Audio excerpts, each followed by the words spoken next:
This past week, Beto O'Rourke kicked off his presidential campaign, claiming the world faces catastrophe.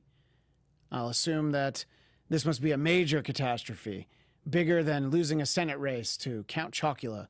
Beto went on to warn that hundreds of millions of climate refugees will overwhelm our nation's borders.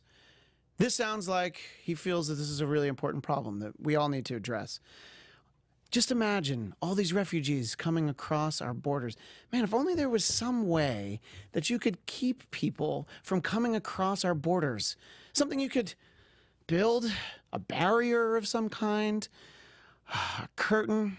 You know, somebody will think of it. Somebody smarter than me. Somebody will definitely get back to you on that. And finally, Beto went on to predict that humanity could go extinct unless we fix the planet in 12 years. So what you're saying is we've only got 12 years left. Well, we might as well enjoy it and re-elect Trump because it'll be more interesting the next 5. The Trump Report starts now. You're tuned in to AfterBuzz TV, the ESPN of TV talk. Now, let the buzz begin. Yes, indeed. Welcome to the Trump Report. I am Christian Blatt, joined on the far side of the desk by Scott Moore and guys. our guest, Senya. Hi, Senya Villarreal. I did know that. I was just, I was gesturing for those watching on YouTube. And yeah, but you know what? You know well enough. Scott must have warned you because I could have totally forgotten your name by now. You know, or I could have just been like, "Hi, Chelsea," you know, and just thought that you were, you know, the same person that we always talk to on the show. I'm just normally used to it because I have such an unusual name. It's true. It is. It's Senia, correct? Yes. And we really appreciate you sitting in here. We try to mix up the viewpoints on this show. We usually don't succeed, but we try to have fun. And I don't know. I think that we do successfully. So let's get to know you for a moment. What would you like to tell us about your background, outlook, anything that you want to share to the people? Okay. So I spent the last year working for a very popular conservative pundit who shall remain nameless at the moment. Donald Trump. Donald Trump, yes. And so my life revolved around the news and all the news cycles for the last year. And let me tell you, do you guys remember that Rex Tillerson at one time was Secretary of State? Yeah, that sounds vaguely familiar, right, Scott? Yeah, that sounds like something. Yeah, that was like that was like 10 years ago. I think so. Yeah. At least it feels like that. So, and now I am just your normal, average, run-of-the-mill producer that goes around LA, you know, doing stuff. I am center, like right of center. Maybe I was probably more to the right prior to this last year. And I think working in news moved me more to the center. That's interesting, though. That's especially with working in a conservative type environment, that it actually went the other way a little bit. I can see that going one of two ways. It goes in where, you know, maybe you drink the Kool-Aid, or because you spend all day there, all of a sudden you find yourself completely on the opposite side of where everybody is, maybe just sometimes because of the people you work with. When you talk about the news cycle, you sent us an email earlier today. You enjoyed kind of unplugging from the news for the last week. I did. Yeah. I did. I spent the last week, because I literally just stopped doing it a week ago, and I was like, I don't want to know anything that's going on Twitter. I don't want to know anything that's going on with Trump, the news. There were a few things that did seep in that were heartbreaking, and then when you sent that email, I was like, oh, time to start catching up. Yeah, you know, for years I produced Dennis Miller's nationally syndicated radio show. So I had my I had my head in a few places, but I had my head in the news a lot. And when I went on my honeymoon, I just didn't follow anything, and I was just like, wait a minute. Ted Kennedy died 3 days ago, and I had no idea.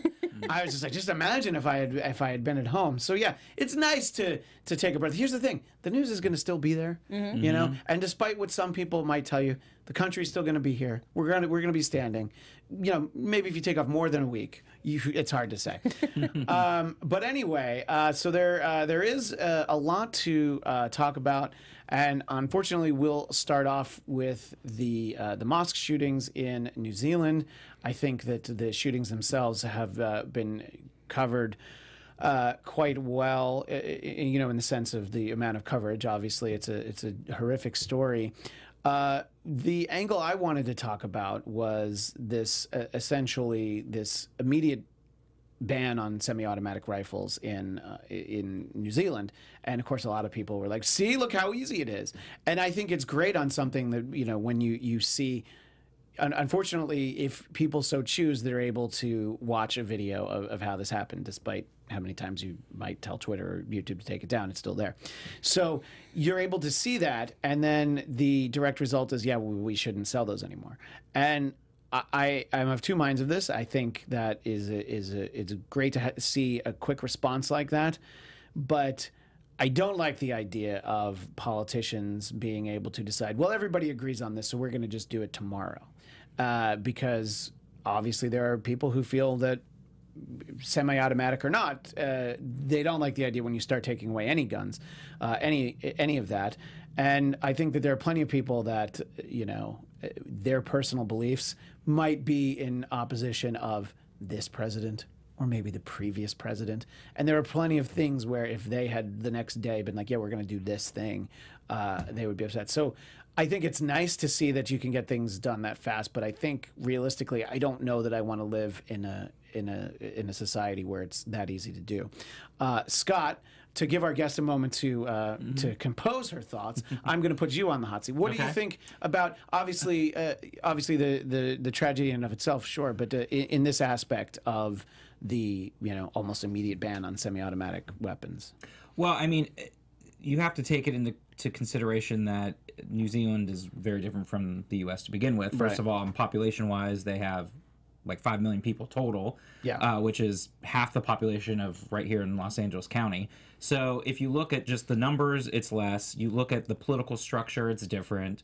You know, no Second Amendment, no other things. When you look at something of the size of a country like the U.S., it makes something like that happening that quickly pretty much non-existent in general with our politics. And that's where it's kind of left state to state until you get, you know, certain things that one side or another feels has gone too far with gun control. But so that in itself makes it very different from saying something like that would happen here in the U.S. just because it's a different situation. And what might work there for them, making that immediate change, is something that may not work here. As much as people might agree with or disagree with having automatic weapons and what kind of bans you should have, it's just a very different political reality in New Zealand that you can't compare with here in the States. So that would be my general overview on that. Senya, what do you think about sort of both sides of that equation? Well, okay, first off, again, you know, like you mentioned, New Zealand doesn't have a Second Amendment. So, of course, it is very easy for them to say, okay, we're going to go ahead and ban all this. I don't agree that that's the best way to go about anything. I think that generally whenever you have a tragedy like that, you need to be able to take some time, step away from the emotional part of it. Okay. I think that making decisions that affect a huge population over during an emotional time is just a very bad idea to begin with. I am pro Second Amendment. I do understand, you know, that a lot of people who talk about banning semi-automatics don't quite understand what that actually means. And so I think that I just don't think it's a good idea. And I understand where they're coming from, you know, with the tragedy, but I don't think that it's a good idea. So. Right. Yeah. No, I think that there is that feel good moment in something that's terrible that you can't feel good about, but it's like there's this sort of silver lining the day after. It's like, look how quickly they did that, and a lot of people were excited about it. And I do. As slow as Washington is and how long as it takes things to get done, I think I like things being a little slower than that. And yeah, I mean, look, there are plenty of countries that people don't think about that don't have amendments like that. There are, First Amendment issues that, there are freedoms of speech that are not afforded to a lot of other countries. There's very specific cases, and, there's libel laws that are easier to prosecute in other countries like the UK. So yeah, I think it is a very different place. And I don't know. Let us know what you think in the chat, and we'll weigh in on those comments. President Trump didn't. Well, he waited the weekend before he pointed out that the media is trying to blame him for the recent mosque attacks. Now, my understanding is that the reason the media is doing that is not because, well, so number one, sure, they're very focused on, finding things that they can blame him for. But at the same time, my understanding, Scott, is that there were some kind of expressed admiration for the president by one of the shooters. And when we talk about these things, I never see any reason to mention the names of any of the shooters or anything like that. But just as an aside, I've seen some of the coverage is blurring out one of their faces, and I had not seen that before the shooting. And I don't know if that's just there, if it's footage from New Zealand. But I was like, yes, we should always do that. We shouldn't talk about who they are. We shouldn't, you can talk about what happened from a news standpoint, but I don't know that I need to know that much about them. But anyway, I think that was one of the things that we've heard. Is that am I incorrect on that? No, that is what we've heard, and I think it goes beyond that. Is that he tends to allow these things to sort of fester and not really have a strong enough pushback unless he's kind of forced to do it. Right. And I think so that even leads people to feel more of that he's on their side, even if he's not directly on their side.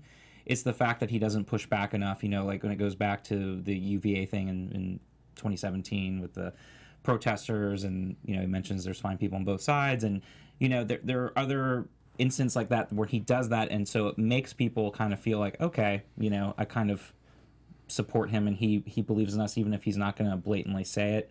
Like David Duke and others too, and so it kind of lends itself to have that appearance, whether he likes it or not, and because he sort of enjoys having that bully tactic and making fun of people and doing and saying certain things that kind of lend it to have behavior that allows other people to maybe feel that he supports their cause, even if he didn't directly do it. So. Right. Sometimes I guess what you're saying is by not condemning something, that is sort of is almost like a backhanded endorsement, even if it's not intended that way. It can be perceived that way. And some of his other things, like the Muslim ban and other things that people could look to and say, oh, and here's some other things, like a lot of people do, with anything, if they want to change the facts around to kind of go in their favor, they can twist things around, and that's one of the other things too. That what were you going to say about that? You were going to make me defend Trump. You're going to make me defend Trump. This is the main reason why conservative-minded people don't like to come on here, is because they end up in that situation, including past guests we've had who didn't even come close to voting for him. Exactly. I did not vote for Trump. Exactly. I went so far. I'm just going to say I voted for Gary Johnson. There are photos of me with the big old sign, Gary Johnson, because I was like, no. Yes.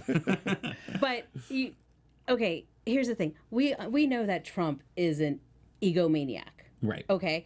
So he is going to cozy up and be friendly to everybody that is nice to him. Right. Okay.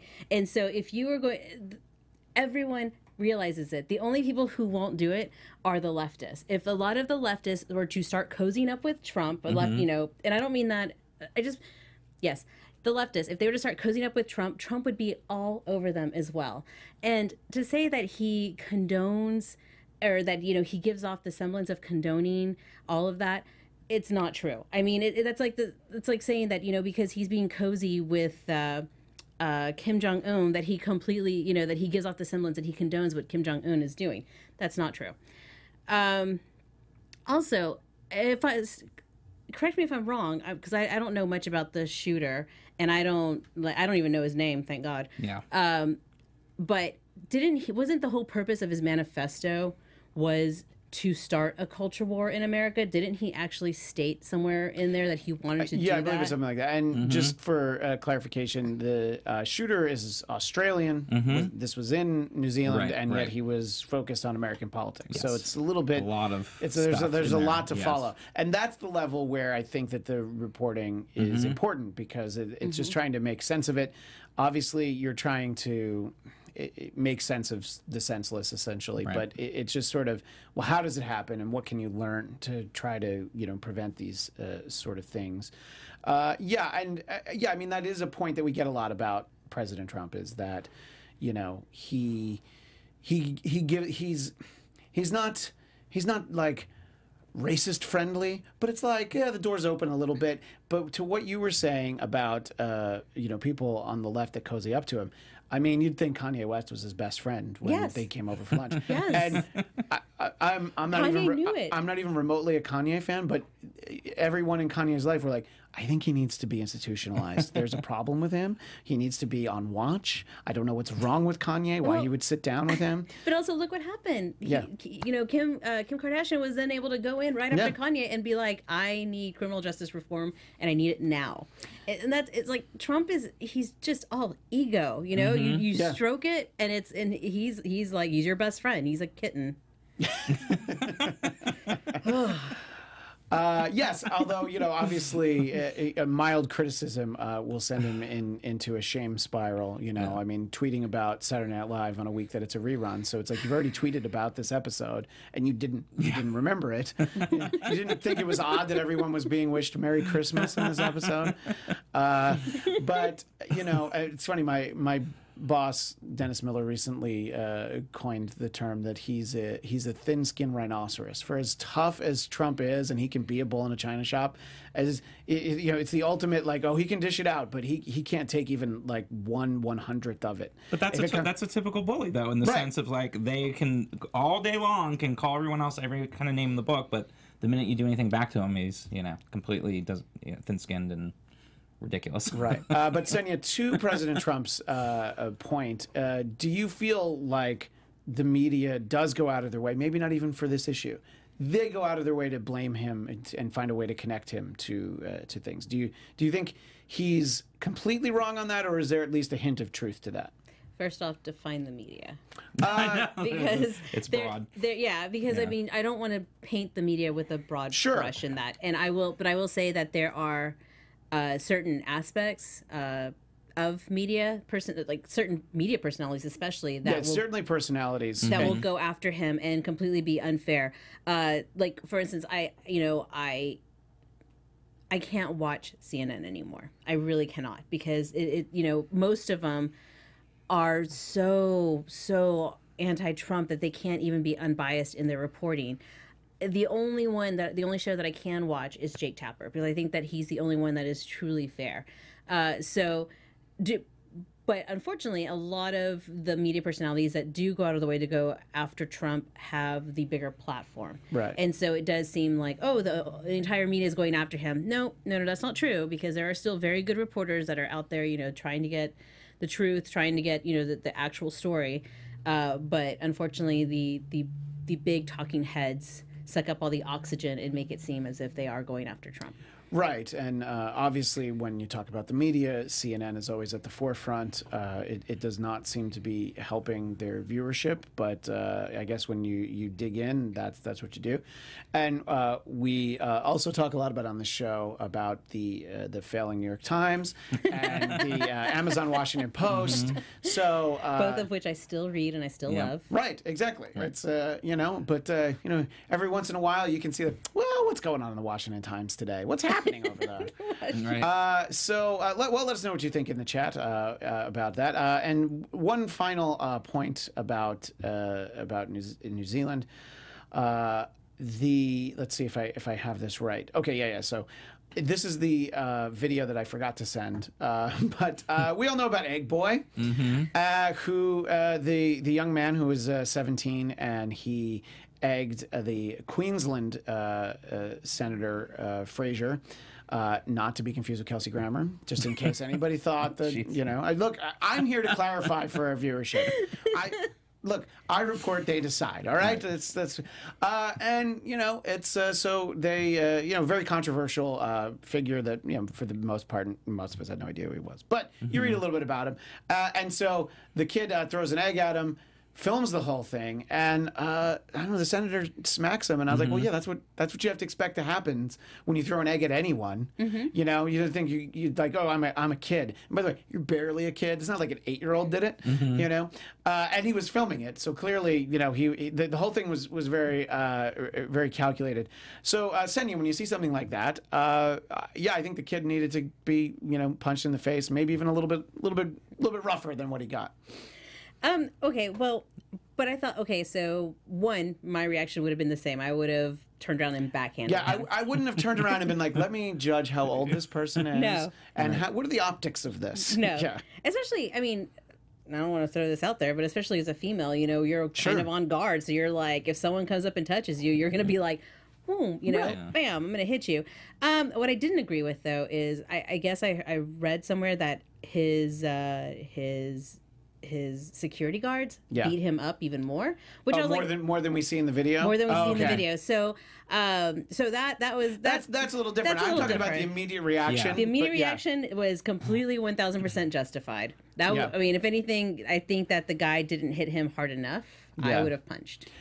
Well, I was gonna say, I think it's natural it would have happened. Yeah. But when you look at it, the optics, it's always gonna be like, oh, this politician is now this grown man is going after this kid, which never looks good. But you're right; it's just natural instinct. They're like, something's coming to your face. Whoever might run against Senator Fraser in the future, I think they have their commercial, which is just this on loop. And he's like, I'm not going to hit your kids, and I support this message. That's probably all you need.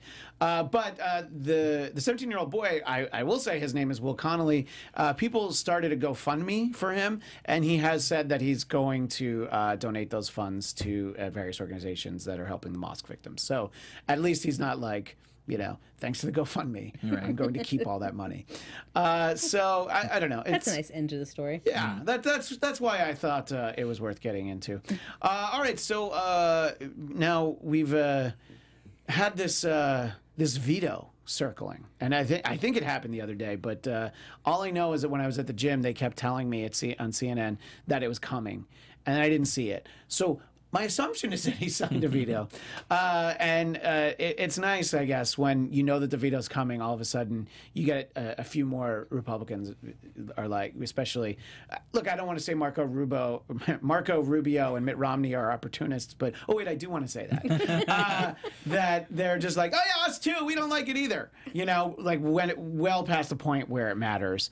But I guess my first question is, Senya, do you think that the Senate Republicans have enough invested in this to try and find one more vote to actually block the veto, or they're just like, this was all really just for show, the 59 votes? I think it was just for show. Yeah, me too. I'm like, no, they don't have. They're not. This is not a hill that they want to die on. Yeah. So. No. Although I was surprised by the amount of really red state Republicans that did vote for it, when you think about Roger Wicker in Mississippi and you think about Roy Blunt in Missouri, and some of those that really kind of went on the edge to me to support overturning the emergency declaration. But yeah, I agree with you. I don't think they're going to have the 2/3 they're going to need to be able to actually overturn it. He hasn't signed it yet because I believe it takes about 10 days because it has to go back through. Oh, I thought it took him 10 days to write his name. I was just like, what takes 10 days? Okay, sorry. But I think it was important for Republicans, and I'm sure Mitch McConnell said, fine with a couple of you, decide you want to do it, because it does at least say that they're taking a stand for the separation of the executive power with the legislative powers. And that is important, and I think Republicans are also thinking ahead to one day when there's a Democrat president and thinking, okay, Democrats going to do the same thing. If we're allowing this to stand now, then we can't say it's not okay in the future. So I think it was a nice way of them being able to say, we're against this, but, we don't have enough people to now overturn it, but at least we put it on the record to say we're against it. So Republicans learned the lesson that Harry Reid taught them. Which, it's like you cannot just think about what's going to happen 2 days from now, but what's going to happen, 2 years from now. Who's going to be next elected. And yeah, I that that to me was pretty hopeful. So. Which is what we've talked about before on here, is the fact that Harry Reid kind of opened that door that now allowed Mitch McConnell to just open it wide open when it came to like the nuclear votes and just having 50+1 and that sort of thing, that he crept that door open, and then Mitch McConnell was able to take that and swing the door wide open. And now, the Senate decorum is going to be changed forever on both sides and whoever's controlling, which is sad. And we did talk about that it started with Harry Reid, but I think it'll be interesting to see what happens over the next week or two, and how many more Republicans come over in the House, especially to see if more Senate Republicans will decide it's within their best interest to now raise the numbers and actually make it a bigger deal. But we've also talked about this before too. The wall is going to be held up in lawsuits for years and years and years to begin with. So even with a national emergency declaration, it's not going to happen right away. So a lot of Republicans are also feeling like, great, we can at least avoid this and then focus on re-election next year, which is for a lot of them is going to be difficult. So they'd rather get this out of the way now. Right. And Senya, most weeks when we talk about the wall, I kind of always make the point that the best thing for President Trump's re-election campaign is that people keep getting in his way and stopping the wall. He's like, look, I'm trying to build it for you. Yeah. I've gone down there and I've started piling up bricks, but they won't let me build it for you. You have to send me back so I can. So, it's getting it tied up, all this stuff, it just helps. If he actually built the wall, well, then Ann Coulter wouldn't have anything to write about. Okay, that's not true. But she wouldn't be, in laser focused on the issue like she is now. And that's what I said too. It's like when he started switching his whole talk about, oh, we're building the wall already and we've already been doing that, I thought that's the wrong strategy, because now you're telling people you're doing it, in effect, when you haven't, but you're going to get a lot of people that are like, okay, great, he's done and he's doing the wall and we don't have to worry about it anymore. Where he should be pushing back on the fact that, like, I'm still trying and it's in court, but we're gonna win and we're gonna do it, and everything else give him more time, kind of thing. So I'm curious to see if he's gonna switch back again and say we're still trying to build it, because I felt like he was moving too fast and saying he was building it already. Right. Yeah. No, I think that you have to manage the expectations for the people who you already know are going to vote for you, but the people who. You really need the fence sitters, basically. The wall sitters. The wall sitters. They're just like, look, I'm going to sit on a wall if you build it. So yeah, I think it's I don't know. I guess so much of what happens in Washington really is just symbolic and doesn't really mean anything. It's the veto doesn't really mean that much. If they overruled the veto, it's like, okay, but he'll still talk about how he wants to build the wall. Anyway, at the top of the show, I had some fun with Beto O'Rourke announcing his presidential campaign. And the times like this are when, look, I'll always miss Chelsea when she's not here. But I think maybe Beto O'Rourke came on a little strong by warning of the hundreds of millions of climate refugees and the climate catastrophe overwhelming the borders, and especially when you go as far as to say that we could go extinct unless we fix the planet in the next 12 years. I think that's when you have moderates who are just like, all right, I think that's bullshit. I'm not into that. Like, even people who believe in climate change and are concerned about it is like, I don't think we only have 12 years. I don't like this guy. And look, you got to stand out in this. I think there's more Democratic candidates than there are people crossing the border illegally. I'm not 100% sure on that. Somebody could fact check that for me. Thank you.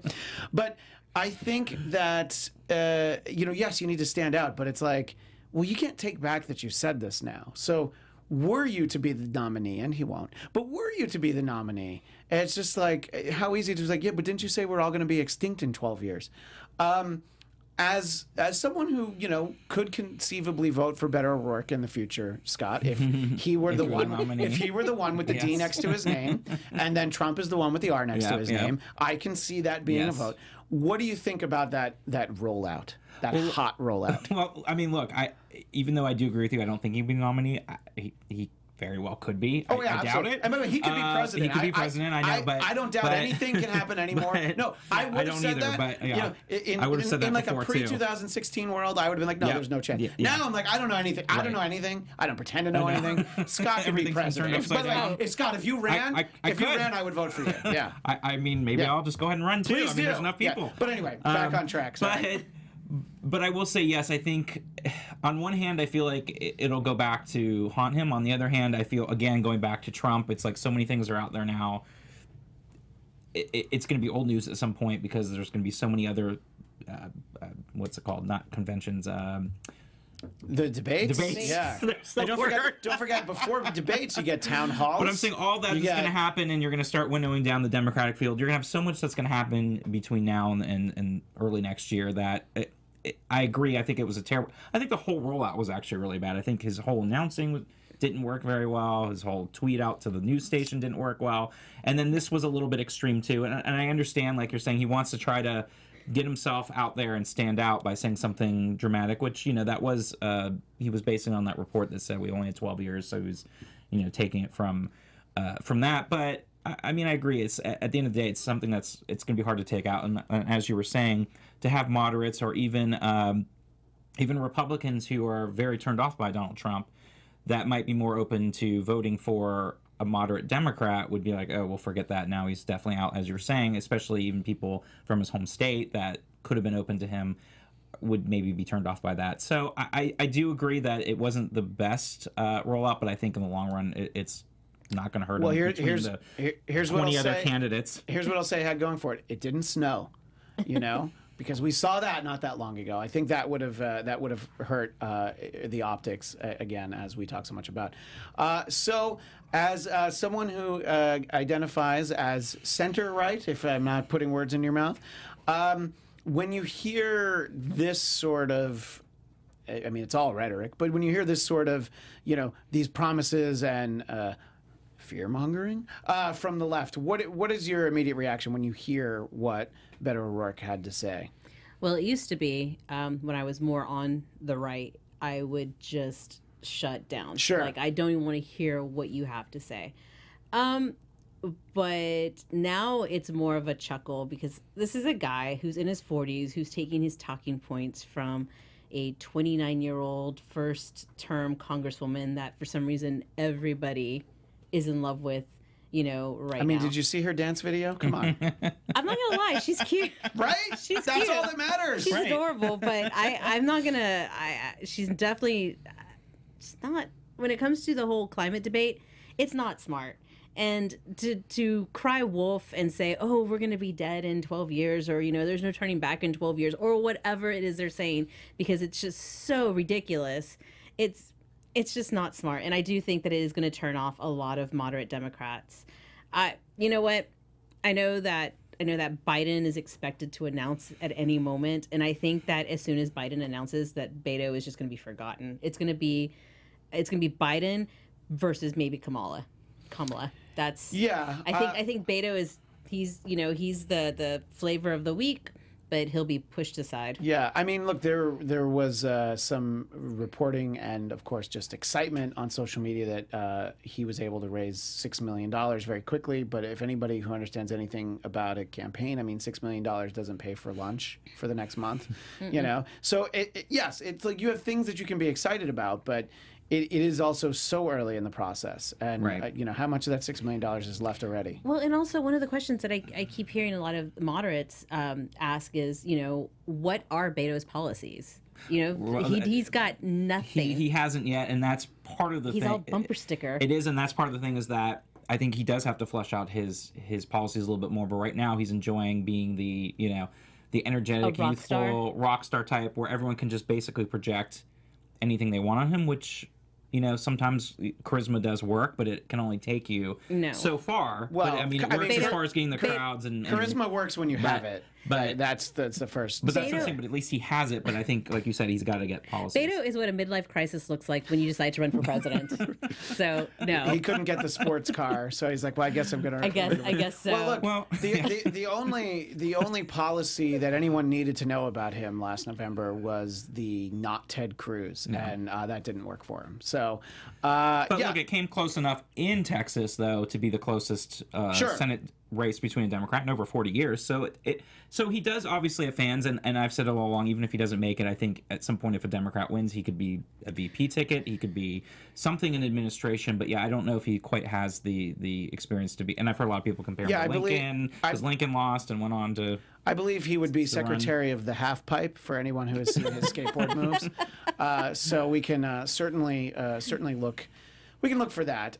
Now, also having to do with Beto O'Rourke is that a Reuters reporter, it has been revealed, struck a deal that he wouldn't. And I guess, you know, when you're a reporter, you say, like, if you give me this information, Right. And the person says, I'm going to give it to you, Yeah. but you can't do anything with it Right. until after this point. I feel like if you're a good journalist, you don't go back on your word on things like that. I'm sure it happens all the time. But also, I mean, so to me, it's like, what would have happened if the story that he was a hacker and part of the cult of the dead cow, a computer hack? I mean, first of all, it's a stupid name, so that That's you like know. the whole thing. So, but that they wouldn't go with this story until after his bid to unseat Ted Cruz. But this is the kind of reporting about the media that only fuels two of Scott's least favorite words, fake news, because that's what you get is like, so you knew this, you could have, you know, and you could have done something with it. You didn't. When you hear this sort of thing, Senyo, I don't know. It's not even remotely surprising to me. But what do you think when you hear this? And that's the thing that makes me so angry is it's not surprising because it is Beto O'Rourke. Can you imagine if it had been like a Ted Cruz, Right. or anything, any politician with an R behind their name? That would not. It would have been leaked somehow, and it would have been on the news for like 2 to 3 weeks. You know, the fact that Beto O'Rourke has gotten this far, and the guy, look. I understand we do stupid things as kids, but he's gotten this far, and the guy has this in his background and the DUI, and who knows what other stupid things he did, and that did not like drive the news cycle for at least a week. Yeah. Is insane. That just would not happen. I'm sorry, this is where I do have to shout media bias, because that would not happen if it were, you know, a Republican.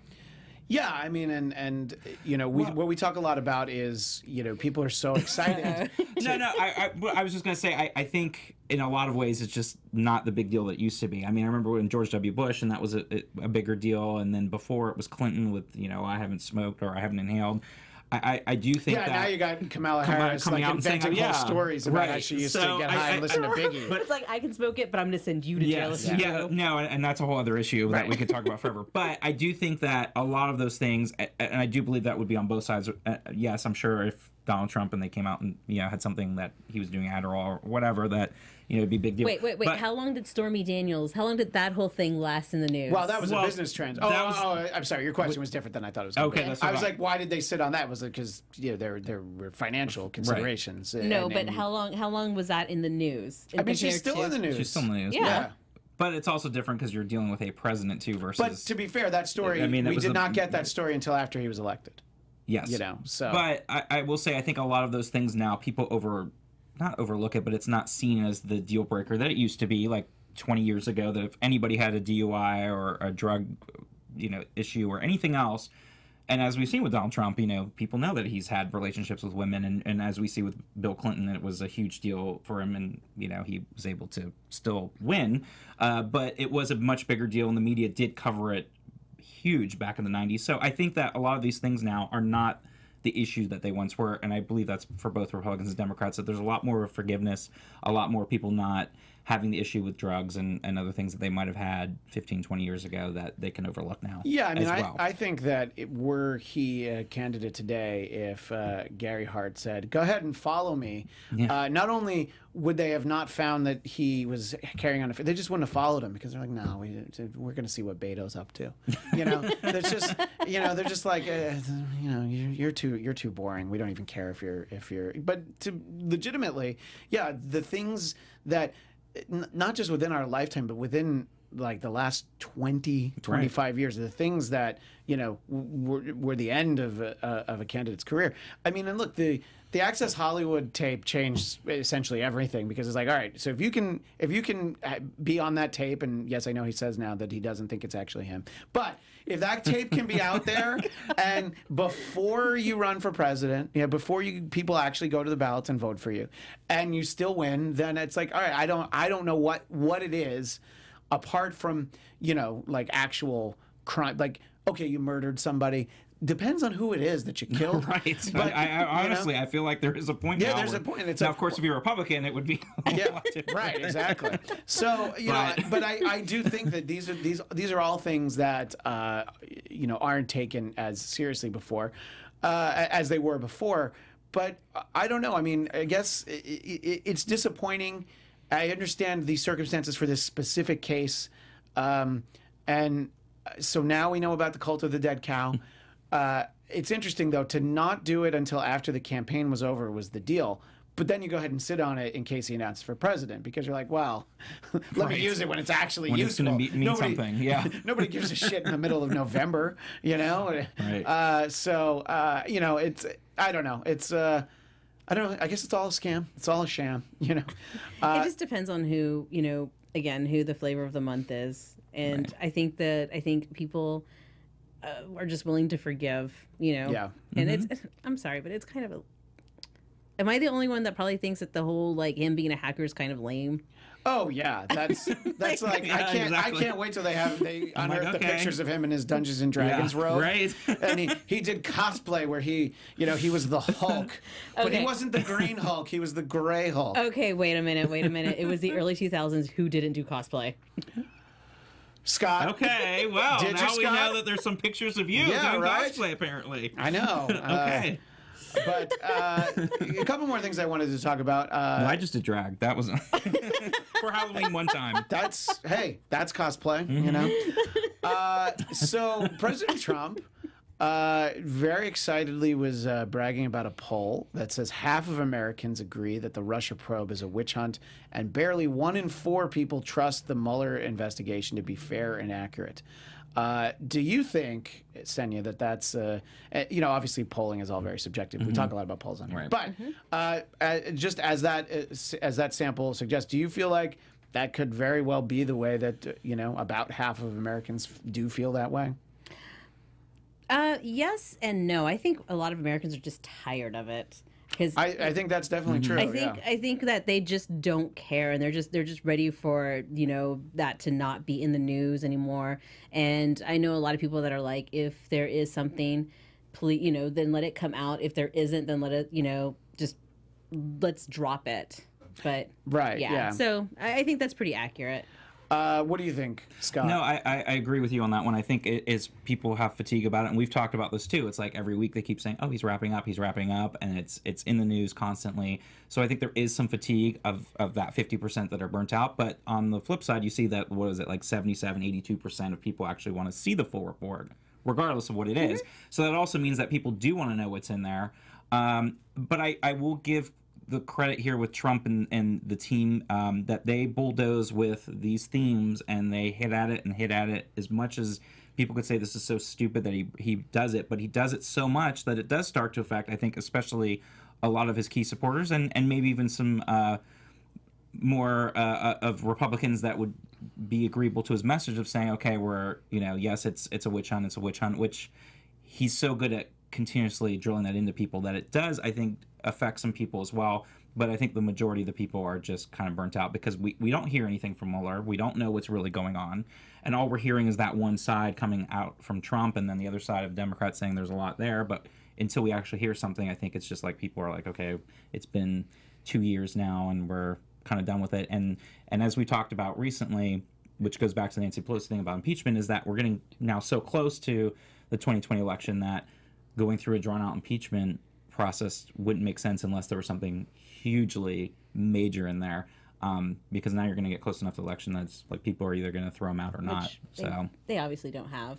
There's nothing in there. I mean, I don't know. I it's one thing that we've heard both sides are saying, okay, well, they don't have anything, that's why they keep looking. But then the other side, and what I always say too, is because of this particular president, because he's going to say it's fake news and everything else, that Mueller's got to try to at least whatever he's doing, he's got to make sure it's as completely airtight as possible so that there aren't any holes from the Pope, because they will come back and try to delegitimize it. And I do think that Mueller's very good at what he does, and and then he's not going to just try to do something that's not going to be completely accurate, because he also is thinking about his own legacy and his own reputation. So, and being a Republican himself and his career, he doesn't want to throw it all away for a potential something where they can poke holes in it and say this was not true and this was deep state and this was fake. And so I think he's also being very careful on how airtight it is before he delivers that final report as well, which is why I think it's just taking a long time to make sure it's done. Scott, have you pulled the plug on the impeachment clock? No, I have not. Or not. you just set it for 2021? No, I have not, because I do think that, again, it's left to seeing what's actually in that report. And if there's something that is so damning, or there is something that really connects the dots, or even enough multiple obstructions of justice that Trump has done, that it might be enough to swing more Republicans. Again, we saw the 12 Republicans going against him in the emergency declaration, that you need 7 or 8, 9 more, and you could ostensibly have him overturned from office out of the Senate. So I would leave it up to whatever happens in the final report. But as I said, if the report takes much longer and we're getting in closer to the end of the year, then it's really going to be hard to go through the whole impeachment type thing in 2020 when you have an election anyways, to be able to kick him out of office or not. So before we wrap, 2 very quick questions, not questions, but just comments from the chat. Jay Camacho says, hell no to Beto. Bernie 2020. And Dr. Who Geek, who is in the chat often, but I always feel like she's lost and looking for a different show, but I always appreciate when she's here. Thank you so much for being here. She thinks it'll be Biden versus Bernie, what says more about the youth and vibrancy of the future leaders of the Democratic Party than Biden versus Bernie. Good luck to both of them. And Trump, nothing but right, 70-plus-year-olds. Pence is the young man in this equation. He is. In any case, Senya, thank you so much for joining us today. It was delightful. If people are interested in following you on social media, where would they find you? Well, you can find me on Twitter at Ayasgirl, AYAS Girl, or Instagram under the same name. Look at that. Consistency. That's what we like here. Good, And good Scott, branding. Good branding. where do people find you? You can find me on Twitter at SMan80. That's SMN80. And me, you can find me at ChristianDMZ on Twitter and Instagram. And you can follow the show at Trump Report ABTV. And hey, Doctor Who Geek and everybody else out there, maybe you want to tune in Thursday nights. I do the Star Trek Discovery After Show right here at AfterBuzz TV. In any case, thanks so much to everyone who joined us in the chat. We will see you next Tuesday at 4 Pacific. That's 7 Eastern. Thanks, everyone. Bye. Our founder, Kevin Undergaro, and me, Maria Menounos, would like to thank you for tuning in to AfterBuzz TV. Remember, we're not just the first, we're the biggest in the world, and we're the only destination for all your favorite TV shows. Whatever you crave, we've got it. So go to AfterBuzzTV.com and check out our lineup.